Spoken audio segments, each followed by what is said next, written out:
अगर ये 5 चीजें आपके पास होंगी तो आपको मोरा स्कॉलरशिप हासिल करने से दुनिया की कोई ताकत रोक नहीं सकती।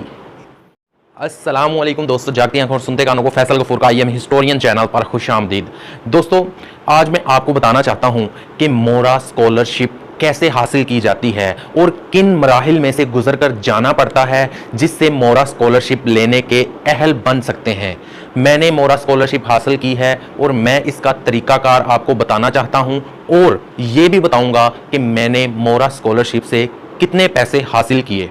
आपकी स्क्रीन पर एक चेक की तस्वीर शो हो रही होगी, वो मुझे चेक मिला है मोरा स्कॉलरशिप से। अब बात करते हैं कि मोरा स्कॉलरशिप कैसे हासिल की जाती है। मोरा स्कॉलरशिप प्रोग्राम आपके कॉलेज या यूनिवर्सिटी लेवल पर आपके फाइनेंशियली एड ऑफिस के अंदर इसकी एक ऐड आती है। वहाँ पर आपको जाकर पूछना पड़ता है कि मोरा स्कॉलरशिप आ गई है या नहीं।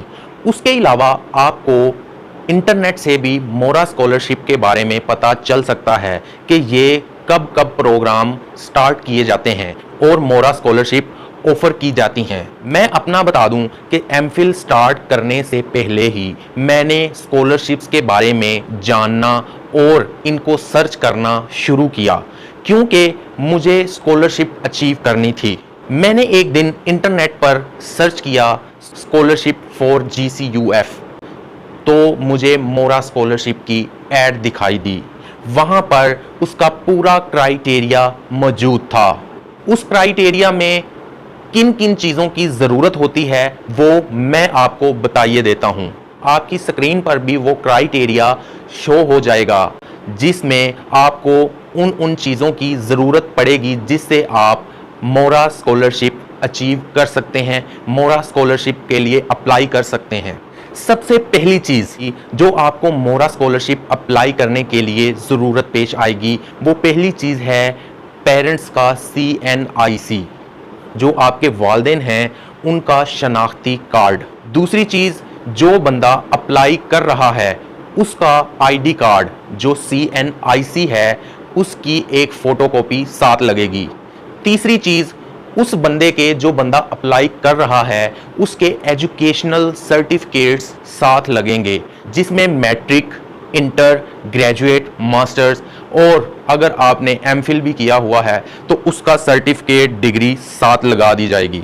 फिर आप जिस क्लास के लिए अप्लाई कर रहे हैं, अगर आप सेमेस्टर सिस्टम के जरिए पेपर दे रहे हैं तो आपका लास्ट सेमेस्टर फी वाउचर साथ लगेगा। फिर fifth and the last point, LZ19 copy attested by chairman ज़कात कमेटी। ये एक अटेस्टेड फॉर्म होता है जो आपको आपके एरिया का जो ज़कात कमेटी कौंसल होगी वहाँ से आपको ये मिलेगा। इन 5 चीज़ों की आपको अशद ज़रूरत होगी मोरा स्कॉलरशिप हासिल करने के लिए। अगर ये 5 चीज़ें आपके पास होंगी तो आपको मोरा स्कॉलरशिप हासिल करने से दुनिया की कोई ताकत रोक नहीं सकती। फिर आपने क्या करना है कि इन 5 चीज़ों की कॉपीज़ आपने सबमिट करवानी है फाइनेंशियल एड ऑफिस के अंदर और फिर आपने सो जाना है। क्यों सो जाना है? वो इसलिए क्योंकि इसके प्रोसीजर पर काफ़ी टाइम दरकार होता है। आपको 1 साल तक वेट भी करना पड़ सकता है। मैंने फर्स्ट सेमेस्टर में अप्लाई किया था और start of the 3rd semester मेरा नेम मेरिट लिस्ट में फर्स्ट नंबर पर लग गया था। मेरे लिए तो ये बहुत खुशी की बात थी। क्यों खुशी की बात थी? क्योंकि हमारे एक प्रोफेसर डॉक्टर मंसूर साहब स्टडी ऑफ आर्काइव्स पढ़ाते हैं। उन्होंने हमें एक दफ़ा सेमिनार में बताया था कि आपने कभी भी ज़हनी तौर पर ये नहीं सोचना कि आपने नीड बेस्ड स्कॉलरशिप हासिल करनी है। No, never. आपने मेरिट बेस्ड स्कॉलरशिप हासिल करनी है। आपका ये हक बन जाता है जब आप मेरिट पर पूरे उतर आएँ तो आपका हक बनता है कि आपको स्कॉलरशिप दी जाए। गवर्नमेंट का फ़र्ज़ बनता है कि आपको वो स्कॉलरशिप दिलवाए। तो इसलिए आपने ये नहीं सोचना कि मैं ज़रूरतमंद हूँ, मुझे चाहिए या नहीं। नो, आप मेरिट पर पूरे उतरे हैं, आपका हक बनता है कि आप स्कॉलरशिप अचीव करें।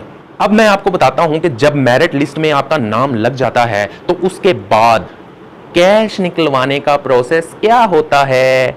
उसका प्रोसेस ये होता है, इसके भी 5 पॉइंट हैं। पहला point, bonafide certificate from department. आपको एक बोनाफाइड सर्टिफिकेट चाहिए होता है। बोनाफाइड मीन जायज, कि आप इस चीज के लिए जायज हैं, आपको सर्टिफिकेट उनको इशू करना होगा।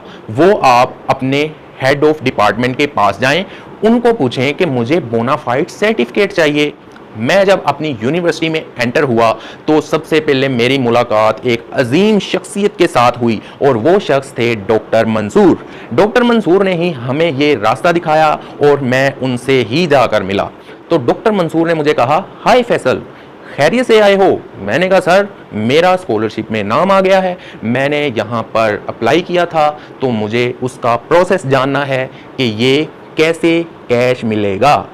तो उन्होंने कहा कि सबसे पहले आप फाइनेंशियल एड ऑफिस में जाएं और वहाँ से इसका प्रोसीजर पूछें। तो मैं उधर गया, उन्होंने मुझे हमारे डिपार्टमेंट का रास्ता दिखा दिया। मैं डिपार्टमेंट में चला गया, वहाँ पर जो रिसेप्शनिस्ट मौजूद थी उनसे मैंने जाकर पूछा, मैम मुझे प्रोसीजर जानना है स्कॉलरशिप का पैसा हासिल करने के लिए। तो उसने मुझे बताया कि आपको बोनाफाइड सर्टिफिकेट हासिल करना होगा, जिसके लिए ज़रूरी है आपको एक हैंड रिटन एप्लीकेशन लिखनी होगी कि मुझे बोनाफाइड सर्टिफिकेट चाहिए, मैंने इस प्रोग्राम में अप्लाई किया था, ये अदारा स्कॉलरशिप्स दे रहा है, इस अदारे ने मुझे नॉमिनेट किया है, इस हवाले से मुझे बोनाफाइड सर्टिफिकेट दिया जाए।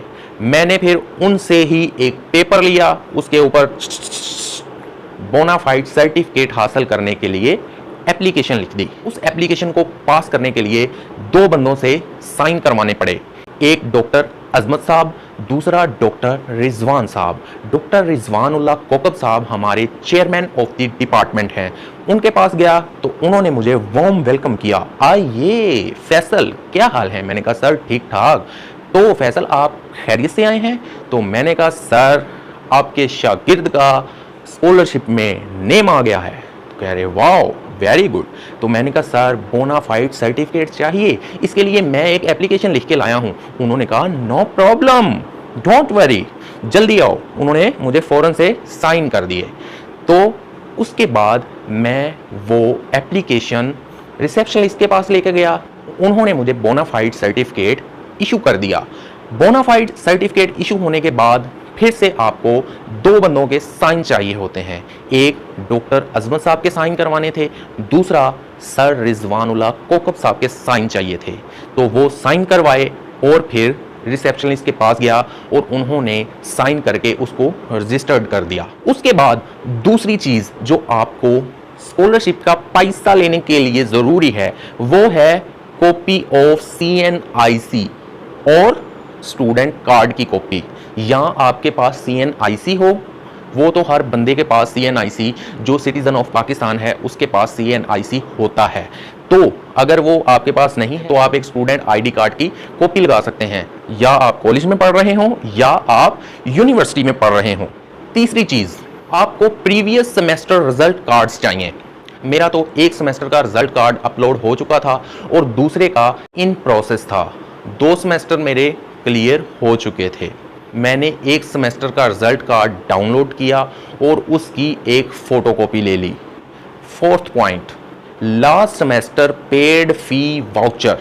मैंने क्योंकि 3 सेमेस्टर की फीसिस दे चुका था तो उसके जो वाउचर थे वो मेरे पास मौजूद थे, इसलिए आपको भी मैं ये कहता हूँ कि जो भी फ़ी आप पे करें उसका वाउचर संभाल के रखें, वो आपके लिए फ़ायदेमंद साबित हो सकता है।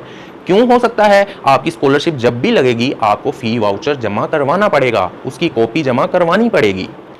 5th पॉइंट ये है कि आपको ₹5 का एक रेवेन्यू टिकट साथ लगाना पड़ेगा। वो रेवेन्यू टिकट आपको किसी भी पोस्ट ऑफिस से आपको रेवेन्यू टिकट मिल जाएगा। आप पोस्ट ऑफिस डाकखाने पे जाएं और वहां पर कहें कि मुझे रेवेन्यू टिकट चाहिए। मुझे तो ₹5 वाला टिकट चाहिए था, लेकिन जब मैं डाकखाने पहुंचा तो उन्होंने मुझे कहा कि सर ₹5 वाला रेवेन्यू टिकट ख़त्म हो चुका है, हमारे पास ₹20 वाला रेवेन्यू टिकट है। तो मैंने कहा भाई 20 वाला दे दो, लेकिन दे दो, मेरा काम होना चाहिए। तो 20 रुपीज़ वाला एक रेवेन्यू टिकट जो है वो साथ अटैच करना पड़ेगा। तो 5 चीज़ें, बोनाफाइड सर्टिफिकेट, CNIC कार्ड की copy, previous semester result cards, last semester paid fee vouchers और फिफ्थ 5 रुपीज़ का रेवेन्यू टिकट।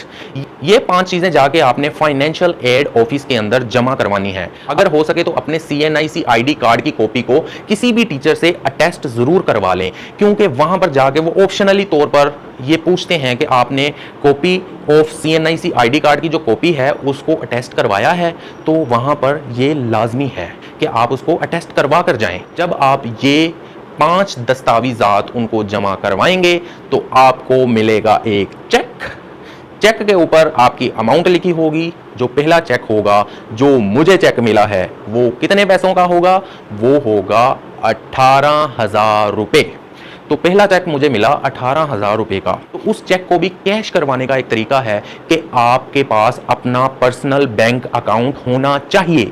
अगर आपके पास अकाउंट नहीं है तो वो कैश नहीं होगा, क्योंकि डायरेक्ट कैश आपको नहीं मिलता। वो पैसे आपके अकाउंट में जाएंगे और आप वहां से कैश करवा सकते हैं। तो आपके लिए फॉर्मेलिटी के तौर पर कुछ साइन वगैरह लिए जाएंगे कि आप स्कॉलरशिप के अहल हो चुके हैं, आपको ये चेक दिया जा रहा है, आप इसके रिसीवर हैं, तो आपने वो साइन चुप करके कर देने हैं, क्योंकि आपकी जेब में आने वाले हैं पैसे। ठीक है दोस्तों, ये इंफॉर्मेशन आपके साथ शेयर करने का मकसद ये था कि आप भी मेरी तरह मोरा स्कॉलरशिप हासिल कर सकते हैं। अगर आप मेरिट पर पूरा उतरते हैं, आपने कभी ये नहीं सोचना कि मैं नीडी पर्सन हूं, मैं ज़रूरतमंद हूं, मुझे स्कॉलरशिप चाहिए। नो, आप अपने मेरिट बेस के ऊपर स्कॉलरशिप हासिल कर सकते हैं। कभी आपने ये नहीं सोचना कि मैं नीडी पर्सन हूं, मैं ज़रूरतमंद हूं, मुझे पैसे चाहिए। नो, आपको मेरिट बेस के ऊपर पैसे सरकार खुद ला के देगी, अगर आप इन प्रोसीजर से गुजर कर, इन मराहिल से गुजर कर जाएंगे। तो थोड़ा सब्र का दामन थामना पड़ेगा, लेकिन पैसे आपको जरूर मिलेंगे इंशाअल्लाह ताला। दोस्तों, उम्मीद करता हूं आज का ये टॉपिक आपको बहुत पसंद आया होगा। दुआओं में याद रखना और अल्लाह के जिक्र का जुबान पे स्वाद रखना। अल्लाह हाफिज।